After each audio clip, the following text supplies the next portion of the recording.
This one I found a nice little picture on the site that changes. I usually go to. So what I'm gonna do is use that picture. Okay, good. It's nice and positioned. And we're gonna talk about China. There's the Qing dynasty, the Tang dynasty, the Han dynasty, the Sui dynasty. There's a lot of different dynasties to cover, and we'll start with the map here. 560 CE, 580 CE shows you the Sui dynasty right there. That's the Tang dynasty, 700 CE.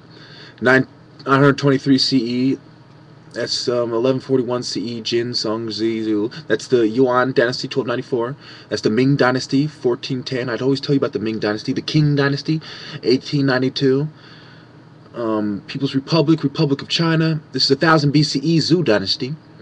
350 BC, Qin, okay, 210 BC, Qin dynasty.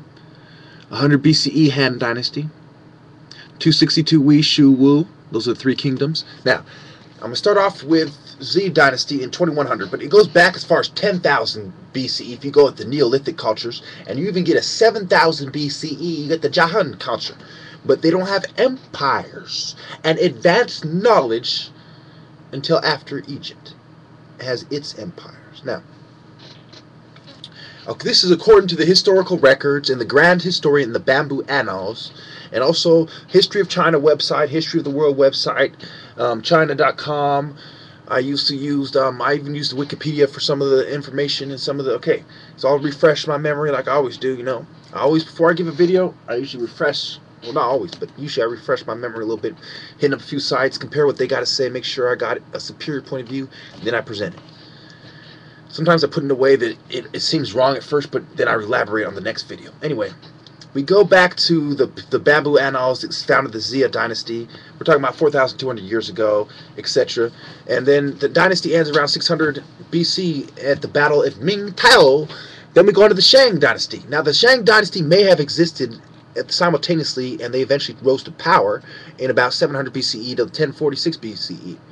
Now, if we understand the Shang dynasty, and you understand the different factions that existed during that time, okay, and how a lot of the sources from the two sets, because it was divided into two sets, two factions, okay, the sources were the Irliang Gang, the Zhengzhou, and the Shang Chang, okay, and then also you had the second set later, and the Shang or Yin. So if you understand how that worked and how in modern day it came the Hanan, when we were in the Anyang period. So we go on. There was 31 kings in the Shang dynasty,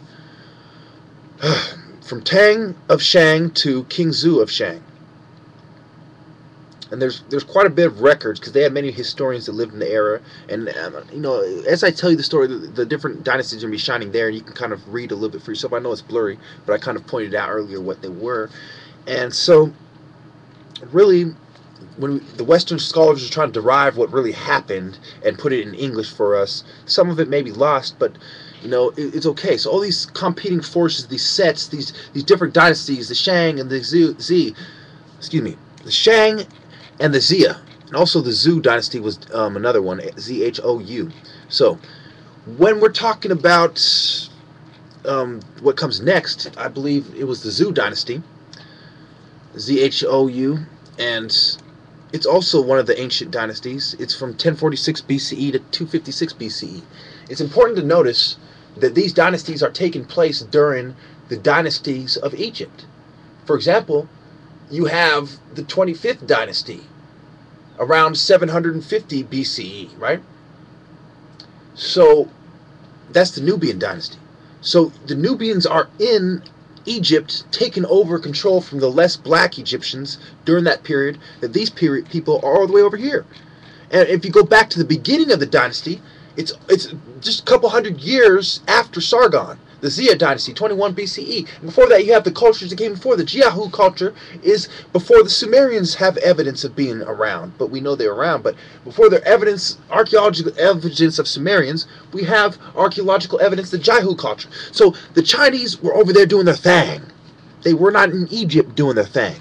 Some people have Asiatic traits, yes, but were they Asians? And were Asians in Egypt and then they went to Asia later? Not in recorded history. If you're talking about migrations of Cro-Magnon and Neanderthals, Homo erectus, yes. But if we're talking about modern history, no. Asians were in Asia. Europeans were in Europe, building Stonehenge. Native Americans were building Woodhenge over there in the Americas. Okay, the Cree in Canada, etc. So we go on to the Shang period, and I talked about the sources, the airline Zhengzhou and Shang. Okay. And I talked about a lot about the Zhou dynasty and how the capitals changed to Xi'an and Luoyang, and there's the king of Zhou was an important figure in history. And we go on to then there's the spring and autumn period, and then there's the Warring States period, 476 to 221 BC. So there's chaos. There was order, chaos, reorder, order out of chaos, etc., etc. There was even sets. They were divided into factions and sets. So we go on to the Qin dynasty, which started in 221 BC during this chaos. They're trying to restore, there's a lot of warring states. They're trying to establish their dynasty. And the emperor there was a great emperor there for 12 years, and he subdued a lot of the constituents, and he united a lot of the hands, and he made, he wasn't such a bad guy. But then there was burnings of books and those scholars being killed as well, because he was also a brutal emperor when it came to silencing the opposition. So they had their own code. They were after power, and they're after silencing the opposition. I got about 3 minutes left. Okay, so then we go to the terracotta. You see this all like on the History Channel, right? They had the terracotta figures and all this stuff. Okay, we're talking about, the Han Dynasty, and we're talking about the Xinyang Dynasty and the Qin Shi Huang Dynasty. And as we go on through history and Confucius, remember there was the philosophy of Confucianism when it being embraced by the Han Dynasty. We're talking about 202 BC to 220 AD. So when we go to the Xing Dynasty, and it has the new dynasty, and then there's the Eastern Han Dynasty, then they fall apart and they reunite the Han Dynasty. You have the Yellow Turban Rebellion in 184 AD, etc. So then you have the Wei and Jin period as we go into the AD 265 to 420 AD. There's that 420. Sometimes it's coincidence, sometimes it's not. Most of the time it's not.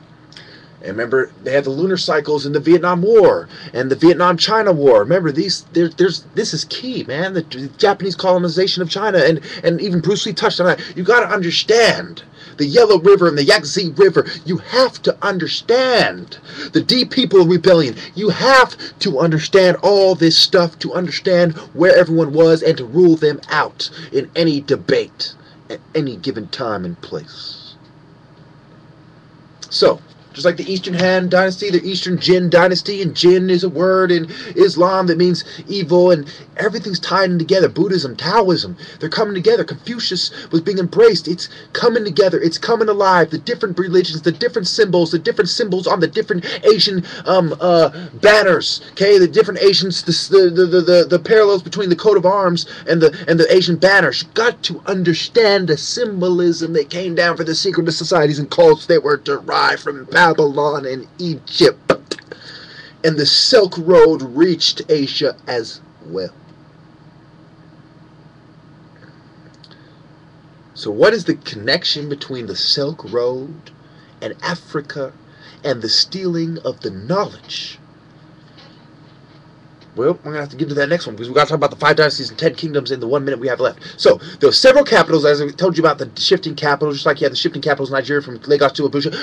We go on to the Song, Liao, Jin, and Western Xia dynasties, 960 to 1234, and they had their little fights, and they had the Jurchen Jin dynasty emerging in the province, and it gets rid of their Liao dynasty in about 10 years, Liao dynasty in about 10 years, and we go on to the Song dynasty, and we finally end at the Yuan dynasty. So I took you from the 5 kingdoms, AD 907 to 960, and I slammed you through to the Song dynasty in 1020. Excuse me, I mean to the Yan dynasty in 1271 to 1368, and we'll end it there. Thank you.